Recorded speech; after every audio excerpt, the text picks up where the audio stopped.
Hi hello. ഇതിപ്പം അരമുറി വെള്ളരിക്കയാണ് കേട്ടോ. ഒരു വലിയ വലിയ വെള്ളരിക്കേൻ്റെ പകുതിയാണ്. ഇനി വെള്ളരിക്കുണ്ട്, നമ്മുടെ വിഷുവിന് കൊണ്ടുവന്ന വെള്ളരിക്കയാണ് ഇനിയുണ്ട് വരണം. അപ്പോൾ ഞാനിത് ഇത് അരിഞ്ഞിട്ടിട്ട് പുളിശ്ശേരി വെക്കാമെന്ന് വിചാരിക്കുമ്പോഴേക്കാണ് നമുക്ക് ഒരാൾ മാങ്ങ കൊണ്ട് തന്നത്. ഇപ്പോൾ ഒരു 2 കിലോ മാങ്ങയുണ്ട്. അപ്പോൾ മാങ്ങ പുളിശ്ശേരിയാണ് വെക്കേണ്ടത്, വെള്ളരിക്ക പുളിശ്ശേരിയാണ് വെക്കേണ്ടത്. അപ്പോൾ ഞാൻ ചെന്നിട്ട് മാങ്ങയും വെള്ളരിക്കും കൂടിയിട്ട് പുളിശ്ശേരി വെക്കാം.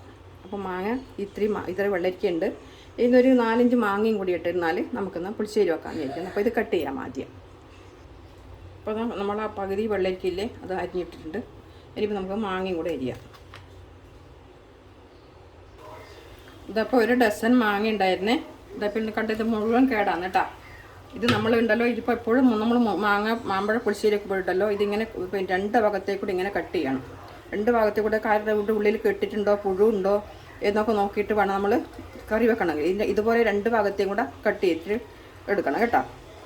അതിൻ്റെ ഉള്ളിൽ മുഴുവനും പിന്നെ പുഴു ഉണ്ടാവാറുണ്ട് സാധ്യതയുണ്ട്. കാരണം ഇത് കണ്ടോ, ഇതെല്ലാം ഒന്നിൽ പഴുക്കാത്തതും കേടായതും ഒക്കെയാണ്. ഇതുണ്ട്, ഇതിൻ്റെ ഉള്ളിൽ പഴുത്തിട്ടില്ല. അതുപോലെ ഇതും അതാ, ഇത് കട്ട് ചെയ്ത് നോക്കുമ്പോഴേ ഇതൊക്കെ കണ്ടോ. ഇപ്പോൾ നമ്മൾ മാങ്ങ മുഴുവനായിട്ട് കറി വെക്കുമ്പോൾ എപ്പോഴും സൂക്ഷിക്കുക. അത് കട്ട് ചെയ്ത് 2 സൈഡിലൊക്കെ കട്ട് ചെയ്തിട്ടുണ്ടെങ്കിൽ കറി വെക്കാൻ നോക്കുക. ഇതെല്ലാം ആ മാങ്ങ ഒരു ഇത് വേണ്ട. അപ്പോൾ ഒന്നാമത് ചൂട് സമയമാണ്. നമ്മൾ മാങ്ങ പറഞ്ഞിട്ട് കാര്യമില്ല, ആരും കുറ്റം പറഞ്ഞിട്ട് കാര്യമില്ല. കാരണം ഈ ചൂട് സമയത്തും കാരണം പല രാജ്യത്തു നിന്നൊക്കെയല്ലേ വരുന്നത് മാങ്ങ. അപ്പോൾ ഇതൊക്കെ ഇങ്ങനെയാണ്. ഇതും അതെ. അപ്പോൾ ഒരു മാങ്ങ നമുക്ക് ഒരു ഡസൻ മാങ്ങ വാങ്ങിച്ചു കഴിഞ്ഞാൽ പകുതി പോലും നന്നായിട്ടുണ്ടാവില്ല. അതുകൊണ്ട് എപ്പോഴും മാങ്ങ നമ്മൾ കറി വെക്കുമ്പോൾ അത് കട്ട് ചെയ്തിട്ട് നോക്കണം. ഇതും അങ്ങനെ തന്നെയാണ്, പക്ഷെ എന്നാലും വലിയ കുഴപ്പമില്ല.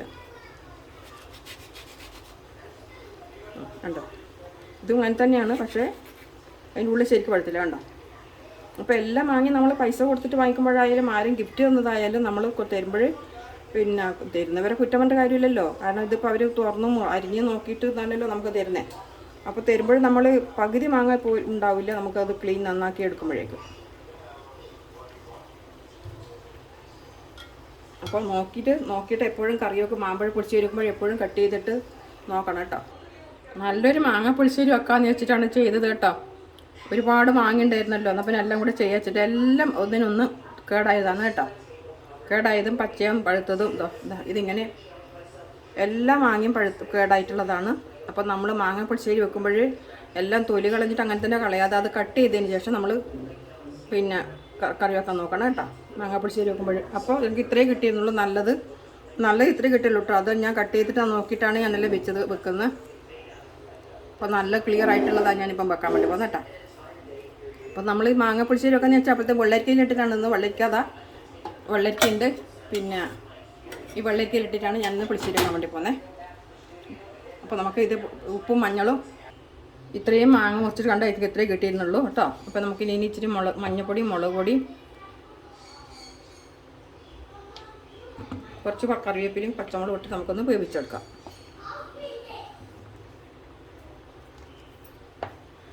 ഇതിൽ കറിവേപ്പിലയും പച്ചമുളകുമാണ്. ഒരു 3 പച്ചമുളകാണ് എടുത്തിരിക്കുന്നത് നമ്മൾ. കാരണം തേങ്ങ അരക്കുമ്പോഴുണ്ടല്ലോ പച്ചമുളക് കൂട്ടി ചേർക്കുന്നുണ്ട്. അപ്പോൾ പച്ചമുളക് 3 എടുത്തിട്ടുള്ളൂ. കുറച്ച് ഉപ്പ് ഇട്ടിട്ട് നമുക്കിതൊന്ന് ലേശം വെള്ളം ഒഴിച്ച് വേവിച്ചെടുക്കാം. അപ്പം അത് വെന്ത് വേവാറായി, മാങ്ങയും വെള്ളരിക്കും വേവാറായി. അപ്പോൾ നമുക്ക് ഒരു മുറി തേങ്ങ നട്ടിരിക്കുന്നു കേട്ടോ. വലിയൊരു തേങ്ങയുടെ പകുതിയാണ് നട്ടിരിക്കുന്നത്, ഒഴിച്ച് വെച്ചിട്ടുണ്ട്. അപ്പോൾ നമുക്കൊരു ലേശം ഒരു 4-5 ചെറിയ കുഞ്ഞുള്ളി എടുത്തിടാം. നിർബന്ധമില്ല കേട്ടോ. ഇച്ചിരി മഞ്ഞൾപ്പൊടി ഇടാം. ഒരു 3-4 പച്ചമുളക് നമ്മൾ പിന്നെ അതിലിട്ടിട്ടുണ്ടായിരുന്നു.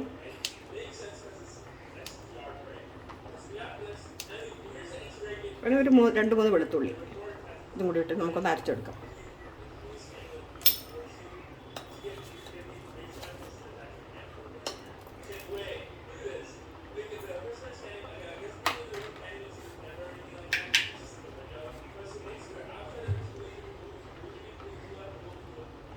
ഇച്ചിരി വെള്ളം ചേർത്ത് നമുക്ക് അരച്ചെടുക്കാം. അരച്ചിട്ടുണ്ട് കേട്ടോ. ഇത് തൈരാണേ. അപ്പോൾ നമ്മുടെ വെള്ളരിക്ക മാങ്ങപ്പുളിശ്ശേരി. അപ്പോൾ ഇനിയിപ്പം വെള്ളരിക്ക മാങ്ങപ്പുളിശ്ശേരി എന്ന് പറയാം അല്ലേ. കാരണം വെള്ളരിക്ക ഉണ്ടല്ലോ ഇതിൽ. ഇപ്പം മാങ്ങ കുറവേ ഉള്ളൂ, അപ്പോൾ വെള്ളരിക്കയാണുള്ളത്. അപ്പോൾ വെള്ളരിക്ക മാങ്ങയൊക്കെ വെക്കാറുണ്ട് കേട്ടോ. വെള്ളരിക്കും പഴുത്ത മാങ്ങയും കൂടെ എല്ലാം കൂടിയിട്ട് പുളിശ്ശേരി വെക്കാറുണ്ട്. നമ്മൾ വെള്ളരിക്ക പച്ച മാങ്ങ ഇങ്ങനെയൊക്കെ ഒരു പുളിശ്ശേരി വെക്കാറുണ്ടല്ലോ. അപ്പോൾ ഇങ്ങനെ വെച്ച് കഴിഞ്ഞാൽ നല്ല ടേസ്റ്റാണ് കേട്ടോ. തേങ്ങ വെന്തതിന് ശേഷം തേങ്ങ വെന്തിട്ടുണ്ട്. തേങ്ങ ജീരകമൊക്കെ അരച്ചത് നമ്മൾ തൈര് ഒഴിക്കാം. തൈര് ഒഴിക്കുമ്പോൾ നമ്മൾ സ്റ്റൗ സ്ലോ ആക്കിയിട്ട് ഒരു 2 മിനിറ്റ് കഴിഞ്ഞ ശേഷം നമുക്ക് ഇത് ഒഴിക്കും. നമ്മുടെ പുളിശ്ശേരി പിന്നെ മാങ്ങ വെള്ളരിക്ക പുളിശ്ശേരിയുടെ സ്റ്റൗ സ്ലോ ചെയ്തിട്ട് കുറച്ച് സമയം ഇപ്പോൾ നമ്മുടെ തൈര് അങ്ങോട്ട് ഒഴിക്കാം. തൈര് നമുക്കിത് കട്ട തൈരാണ്. നമുക്ക് വെള്ളം ഒഴിച്ചിട്ട് നമുക്ക് എത്ര ഗ്രേവി വേണം, എത്ര വെള്ളം ഒഴിക്കേണ്ടി വെച്ചാൽ അതുപോലെ ചെയ്യാം.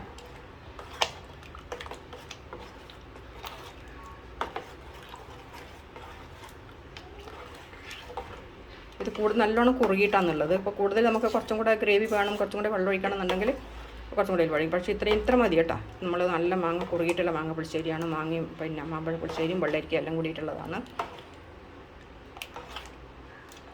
അപ്പോൾ നമുക്ക് ഇതിൽ വറവിടാം.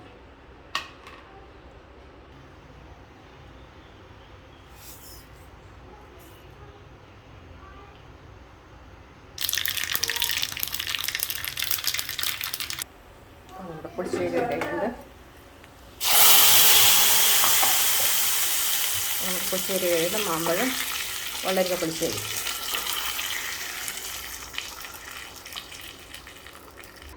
അപ്പോൾ മാമ്പഴം നമ്മൾ പുളിശ്ശേരിക്ക് ഒന്ന് സൂക്ഷിക്കണം കേട്ടോ. നമ്മൾ ആ തൊലി ചെത്തിയിട്ട് അങ്ങനെ തന്നെ പുഴുങ്ങാതെ നമ്മളൊന്ന് ചെത്തി നോക്കുക. കാരണം പല രാജ്യത്തു നിന്ന് വരുന്നതാണ്. അപ്പോൾ പിന്നെ കെമിക്കലൊക്കെ പെട്ടെന്ന് പഴുക്കാനും നല്ല മധുരം ഉണ്ടാകാനും പല കെമിക്കലും ഒക്കെ അടിച്ചിട്ടാണല്ലോ വരുന്നത്. അപ്പോൾ നമ്മൾ കെയർ ചെയ്യുക. ഓക്കെ, ഇഷ്ടമായി ലൈക്ക് ചെയ്യുക. അപ്പോൾ ഇന്നത്തെ ഞങ്ങളുടെ മാങ്ങ ഗുണമാണ് ഇത് കേട്ടോ. അപ്പോൾ ലൈക്ക് ചെയ്യണം, അഭിപ്രായം പറയണം. Thank you. ഇനി അടുത്ത വീഡിയോ ആയിട്ട് കാണാം. സബ്സ്ക്രൈബ് ചെയ്യണേ.